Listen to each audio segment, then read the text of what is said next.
فسطائیت جو ہے وہ بہت عروج پر ہے. بظاہر اس وقت الیکشن ہوئے ہیں اور فارم 47 کی سرکار ہے، ثابت کرنے کی کوشش کی جا رہی کہ یہ جمہوریت ہے، جمہوری نظام ہے، اس کو قبول کر لیا جائے. لیکن حقیقت یہ ہے کہ پنجاب اسمبلی میں پاکستان تحریک انصاف کے لوگوں نے، سنی اتحاد کونسل کے لوگوں نے سمپل احتجاج کیا بجٹ سیشن کے دوران. سمپل سادہ احتجاج کیا، اور اس سادہ احتجاج کے بدلے میں جن اراکین نے کیا اس پہ 11 اراکین پنجاب اسمبلی کے جو تھے ان کی رکنیت معطل کر دی ہے. جناب اسپیکر پنجاب اسمبلی نے ان کو آنے سے منع کر دیا ہے. رکنیت اس سینس میں کہ وہ ایوان اٹینڈ نہیں کر سکتے اور وہ ارکان معطل رہیں گے. تو ان کو معطل کر دیا گیا ہے ارکان کو، تقریباً 11 لوگوں کو. تو یہ تو اس وقت کی سچویشن ہے. دوسری جانب محترمہ مریم صاحبہ جو ہیں وہ ٹک ٹاک پہ زبردست کام ہو رہا ہے، شوٹنگ ہو رہی ہے. 6 8 8 10 کیمرے ہیں، وہ اپنی شوٹنگ کروا رہی ہیں، اور شوٹنگ کر کے اور ٹک ٹاک کی بنیاد پہ سوشل میڈیا جس کو شیطانی میڈیا کہتے ہیں، ڈیجیٹل میڈیا جس کو کہتے ہیں کہ یہ ڈیجیٹل دہشت گردی ہے، اس کو یوٹیلائز کیا جا رہا ہے اور بھرپور قسم کی چیزیں وہاں پہ ہیں. اب آتے ہیں جی آگے. تو بہرحال یہ تو ہے ایک سوچ ہے. اب جو صورتحال ہے 1 جولائی، آج 30 جون آخری دن ہے مالی سال کا. کل سے نیا مالی سال شروع ہو جائے گا اور کل سے حکومت کا دھماکہ بھی ہونا شروع ہو جائے گا. اس کی وجہ یہ ہے کہ جو وفاقی بجٹ منظور کیا گیا ہے وہ وفاقی بجٹ تقریباً تمام طبقوں نے مسترد کر دیا ہے، اور خاص طور پہ پہلا شروع ہو چکا ہے. پہلے ہی دن یعنی نئے مالیاتی سال کے پہلے ہی دن ملک بھر میں پہیا جام ہڑتال، شٹر ڈاؤن ہڑتال کی کال آ چکی ہے. آل پاکستان انجمن تاجران نے یہ کال دی ہے، اور اس بات کا امکان موجود ہے کہ اس میں ٹرانسپورٹرز بھی شامل ہو جائیں گے اور وہ بھی اپنا حصہ ڈالیں گے، اور یہ ملک گیر ہڑتال ہوگی، عوامی ہڑتال ہوگی. اور اس کا بنیادی مقصد یہی ہے کہ جو وفاقی بجٹ منظور کیا گیا ہے اس میں اصل مسئلہ، ہر سال بجٹ آتا ہے اور ہر سال لوگ برداشت کرتے ہیں، لیکن اس سال کا جو بجٹ ہے وہ صرف اور صرف عام پاکستانیوں کے لیے، میرے لیے ہے، آپ کے لیے ہے، کسانوں کے لیے ہے، مزدوروں کے لیے ہے، تنخواہ دار طبقے کے لیے ہے، اور مڈل کلاس سفید پوش لوگوں کے لیے ہے. اور وہ وفاقی بجٹ مراعات یافتہ طبقہ، تگڑے لوگ، طاقتور لوگ، بڑے بڑے افسروں کے لیے نہیں ہے. اور وہ ہمارے جو سیاسی اشرافیہ ہے، پولیٹیکل اشرافیہ ہے، عسکری اشرافیہ ہے، ہمارے ان کے لیے یہ بجٹ نہیں ہے. گریڈ 22 21 کے افسروں کے لیے یہ بجٹ نہیں ہے. یہ بجٹ ہے عام افسروں کے لیے، عام نوکروں کے لیے، عام شہریوں کے لیے. اور اس میں ٹیکسوں کی بھرمار کر دی گئی ہے، اور اتنے ٹیکس لگا دیے گئے ہیں، اور بجلی کی قیمتیں اتنی بڑھا دی گئی ہیں کہ بجلی کا بل نارمل 50-60 ہزار روپے سے شروع ہو رہا ہے اور 1.5 لاکھ 2 لاکھ 3 لاکھ 4 لاکھ 5 لاکھ روپے تک جا رہا ہے. اور جو ایک عام نارمل بل ہے جس میں پارٹ ٹائم، فل وقت بھی نہیں، جز وقتی 2 اے سی چلتے ہیں جس گھر میں، اس گھر کا بل جو ہے وہ 1.5 لاکھ روپے سے زیادہ کا آیا ہے. بجلی کا بل 1.5 لاکھ روپے سے. اب اس میں کون کیا کرے گا، کس طریقے سے رہے گا؟ بجلی کا بل دے یا پھر اپنا کچن چلائے یا پھر اپنے بچوں کی تعلیم جاری رکھے. ہر چیز پہ ٹیکس عائد کر دیا گیا، کھانے پینے کی ہر چیز پہ، بچوں کے دودھ پہ. جو 1 لیٹر دودھ ہے، 1 لیٹر دودھ 350 روپے کا ہو گیا ہے. اس وقت 1 جولائی سے 1 لیٹر دودھ 350 روپے کا ملے گا. اور 1 لیٹر دودھ میں کتنے گلاس ہوتے ہیں؟ 3 گلاس چھوٹے، بڑے گلاس 2 اور چھوٹے گلاس 3 ہوتے ہیں. تو یہ ہے صورتحال اس وقت کی. تو معاملات کافی سنجیدہ، کافی رنجیدہ، اس لیے تمام نے جی ملک گیر ہڑتال کا اعلان کر دیا ہے.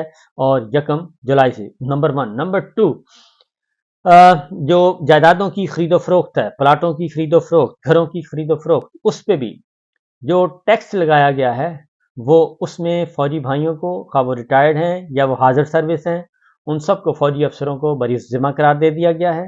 اور اس میں بیوروکریٹس یعنی کہ سول بیوروکریسی، ایک ہے ملٹری بیوروکریسی، ایک ہے سول بیوروکریسی، ان کو بھی مبرہ قرار دے دیا گیا ہے. ان پہ بھی ٹیکس نہیں لگے گا، وہ والا جو کہ مجھ پہ اور آپ پہ اور عام شہریوں پہ لگے گا. اور وہ ٹیکس بھی ہزاروں میں نہیں ہے، لاکھوں میں ہے. آپ ایک پلاٹ سیل کرتے ہیں، اس پہ آپ लाखों रुपया टैक्स देंगे एक प्लॉट के बेचने का और ख़रीदने का, जबकि हमारे फौजी अफसर, जवान, फौजी अफसर और उन रिटायर्ड फौजी अफसर और हाजिर सर्विस उन पे नहीं लगेगा। इस तरीके से ब्यूरोक्रेसी पे नहीं लगेगा।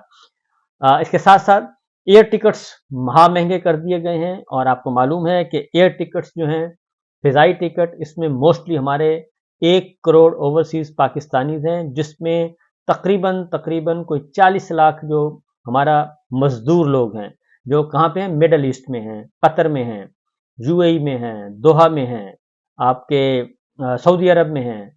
तो इन ममालिक में मज़दूर तबका जो है, उनको भी अब आने जाने के बारे में सोचना होगा। उन पे भी टैक्सों की भरमार कर दी गई है। तो ये सिचुएशन चल रही है।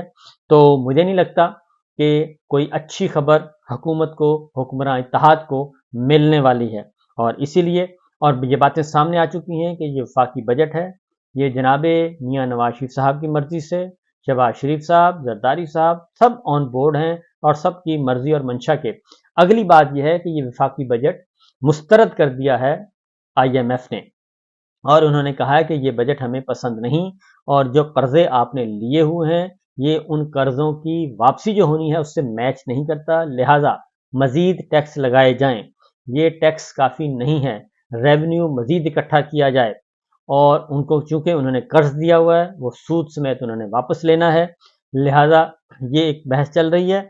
और उनका कहना है कि अमीरों पे भी टैक्स लगाएं और कोई भी शोबा ऐसा ना छोड़, टैक्स नेट को बढ़ाएं ना कि टैक्स बढ़ाएं। वो कहते हैं टैक्स नेट को, अगर 1 लाख दे रहा है तो वो 1 करोड़ तक लेके जाएं, करोड़ लोगों से टैक्स लें और कम टैक्स लें लेकिन ज़्यादा लोगों से लें। और ये नहीं होना चाहिए कि आप कम लोगों से टैक्स लें लेकिन ज़्यादा लें, बल्कि वो कहते हैं ज़्यादा लोगों से लें, कम लें, और इस तरीके से कलेक्शन ज़्यादा होगी। और उन्होंने ये मुस्तरद कर दिया है बजट। और उन्होंने मज़ीद, और इसके साथ साथ बिजली मज़ीद महंगी होगी, और बिजली मज़ीद महंगी होगी, फ्यूल महंगा होगा, गैस महंगा होगा, ये सब महंगी होगी तो ज़ाहिर है फिर महंगाई भी उसी तरीके से आएगी। तो ये सिचुएशन चल रही है जी, ये है मामलात और ये है हकीकत हाल। अब एक और भी है, जबकि दूसरी जानिब पाकिस्तान तहरीक इंसाफ ने जो टेरियन वाइट केस का फैसला आया इस्लामाबाद हाई कोर्ट से, उसके बारे में उन्होंने कहा है कि chief justice Islamabad high court justice Aamir Farooq रज़ाकाराना तौर पर अपने मनसब से अलग हो जाएं। यानी चीफ जस्टिस आमिर फारूक साहब जो हैं वो अपना ओहदा छोड़ दें। और इसके साथ साथ उन्होंने कहा है कि हम गौर कर रहे हैं कि chief justice Islamabad high court Aamir Farooq के खिलाफ सुप्रीम जुडिशल काउंसिल से रुजू किया जाए। और उसकी वजह उन्होंने कहा है कि जो फैसला आया है उसमें वाज़ेह तौर पर यह चीज़ सामने आ चुकी है कि चीफ जस्टिस आमिर फारूक साहब का इस मुकदमे में जो रोल था वो तासुब पर मबनी था और वो दुरुस्त नहीं था, क्योंकि फैसला आ चुका और फैसला मौजूद है। उन्होंने कहा कि फैसला जहां इमरान खान के खिलाफ अखलाक को अकदार की धज्जियां उड़ाने वालों के चेहरों पर तमाचा है, वहीं खसूसन निज़ाम इंसाफ में कलीदी ओहदों पर बैठे किरदारों के खिलाफ भी एक फर्द जुर्म है।